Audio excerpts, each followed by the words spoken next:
Hey guys, welcome back to the channel. This is Betty from Switch and Click. I know every time I make a video I forget to introduce myself, but maybe some of you guys don't even care about my name. Whatever. Let's move on to the review, shall we?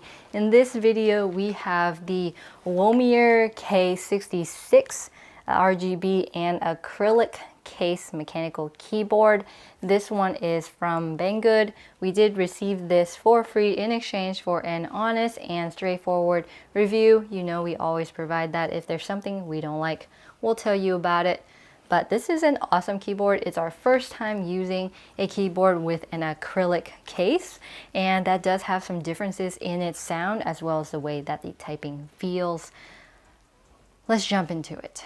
So as I've said before, this is an acrylic case keyboard. It has 3 layers. We have the top layer, which is pretty much where the PCB is right under the first layer, and the switches go into the top layer plate and attach to the PCB there. So when we're taking it off, when we're taking the keyboard apart, we cannot remove the switches from this plate unless we desolder them from our PCB. Then we have our second layer here, which acts more like a spacer and allows that PCB to be there safely without being crushed. And then our last layer is pretty much a flat board. It has 4 rubber feet on the back, which are really hard to see because they're almost clear, as well as the acrylic board as well. You can see there's a ton of screws in the back, which makes it easy to take apart. And one super cool thing about having an acrylic case is that you can see a lot of these screws going in the different layers of the board here. You can clearly see the separation between the 3 layers. And what this is going to do is allow the diffusion of the RGB to be very, very nice. It's like a disco ball on your desk, super cool. And when we get to the RGB effects, I'm definitely going to be complimenting a lot of what this keyboard looks like. So it is a 66 key mechanical keyboard. That means it's 65%. It does have the arrow keys on the right. And then if you look at the little cluster, it has insert and delete, which is really convenient. For page up and page down, you'll press FN and up or down.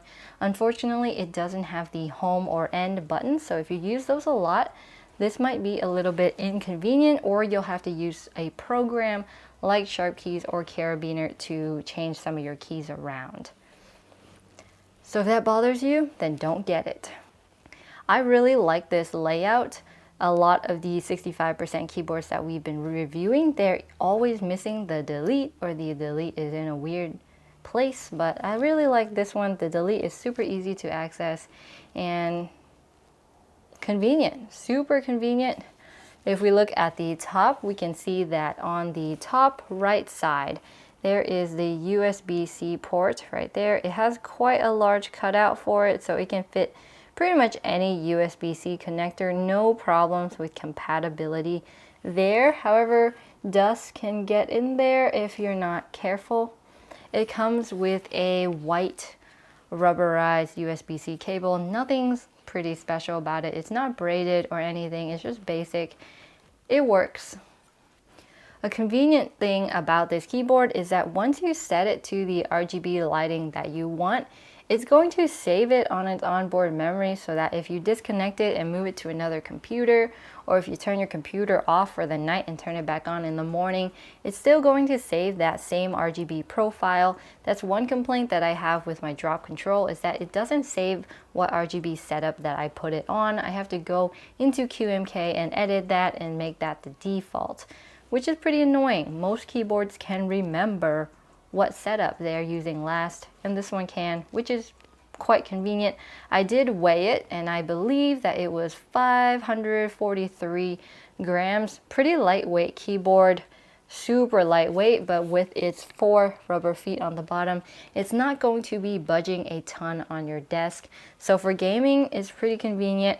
However, I use it primarily for video editing and typing and replying to all of you guys. The keycaps themselves are ABS double shot, and there's something unique about these keycaps is that when you look at the top row, the function row, it has the FN through F12 on the side. But with the on the side, it is also double shot. Usually on keycaps with side legends like that, they are either laser etched or die sub, but these are double shot as well, which means that you can see all the legends, including the sub legends, at night with the RGB turned on. How convenient is that? Okay, but it does have some downsides. If you look at the bottom row here, you can see that there's something non-standard about it, and that is the smaller Windows key as well as the smaller FN key. I'm sure you can find keycap sets for this keyboard, but the fact that it's not standard makes it a little bit troublesome. They exist and they're out there, but it is a pain to have to look for it and not just be able to buy a normal keycap set. But it's already 65%, which means that it has that smaller right shift here, that 1.75U right shift that you should always be looking for if you're using an alternative layout such as 65, 75, or 96% layouts in particular.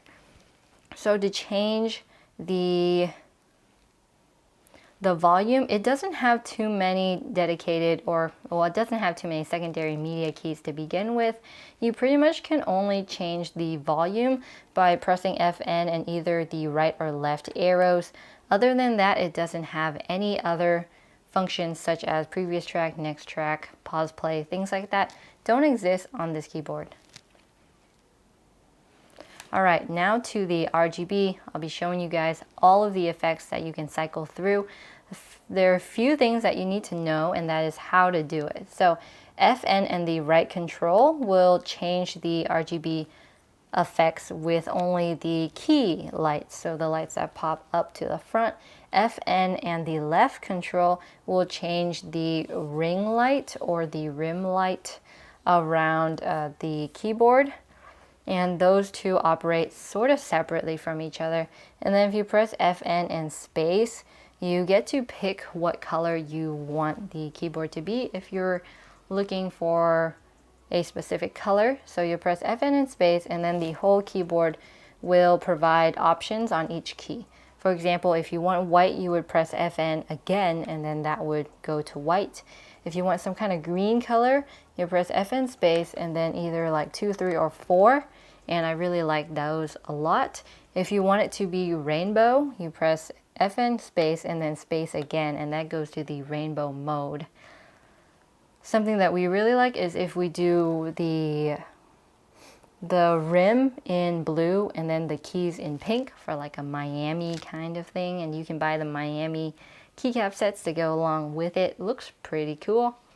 But I really dig the white. The only problem with the white is that it doesn't allow the RGB to really pop.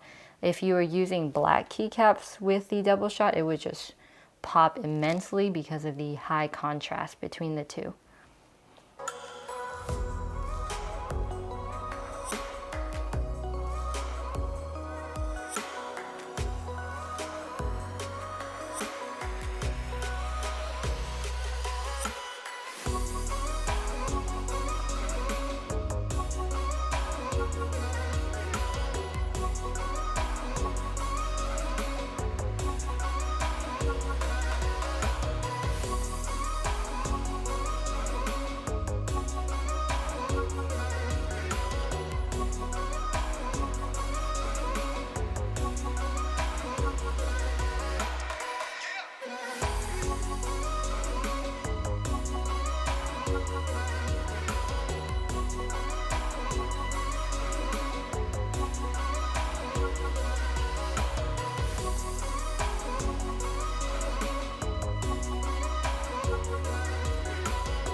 It does have N key rollover, it has anti-ghosting, all that good stuff. So if you're gaming on it, that's cool. It does have cherry style stabilizers. Some of them are a little rattly, super easy to fix though. You'll just put either electrical tape or band-aids inside the hole to make it a tighter fit. We will be spray lubing this keyboard. If you've seen Wildcat's video on him spray lubing some of his keyboards, he's such an inspiration to us, and we're going to try and attempt what he did and provide a thorough review on how I think spray lubing works, and does it compare to brush lubing? Is it worth it? Obviously you would only spray lube keyboards that are soldered into the PCB and you don't have a desoldering method to separate them. Overall, it is an amazing keyboard. I really think it's worth the money. I believe it's about $50 on Banggood. The shipping from Banggood can take a little bit longer than you're used to, but they do offer free shipping to the US, I believe, so check that out if you want. Links are down below as always, and we might even have a discount code to provide as well. So thank you so much for Banggood for supplying this super cool, awesome keyboard for us to review. It's our first time with an acrylic case, and I think it's super awesome. So the acrylic case feels and sounds a little bit different. It's softer material than an aluminum plate, so when you're typing on it, it feels less harsh, and it doesn't like bounce, like the force doesn't bounce back as much, and the noise isn't as, it isn't like a nice, like when you're clapping. It's hard to explain, but you'll hear it in the sound test, and then you can compare it to other sound tests as needed, but it's very soft feeling. These stabilizers feel really nice. They're not rattly. They are, especially the spacebar. I really enjoy the spacebar.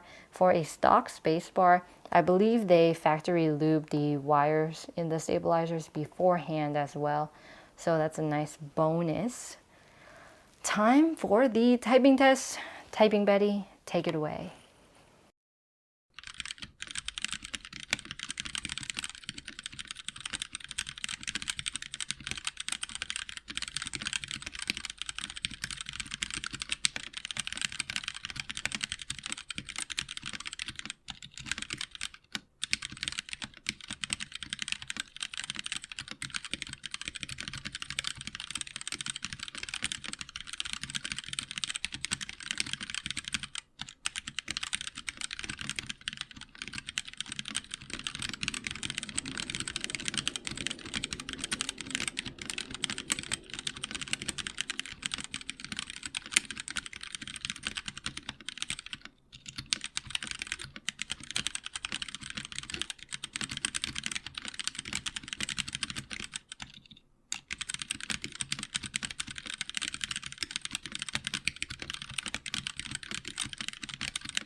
Alright, that was the typing test for the Womier K66 65% mechanical keyboard with an acrylic case and RGB lighting.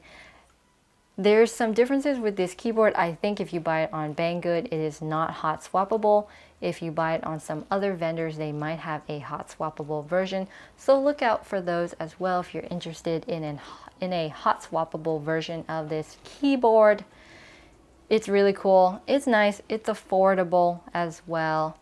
I'm going to link you guys to all of our mechanical keyboard reviews right here, and I'm going to link you guys to our mechanical keyboard ASMR playlist right here, and subscribe here if you want to. Thank you so much for watching, and I'll see you in the next time. Super excited for those mods, by the way.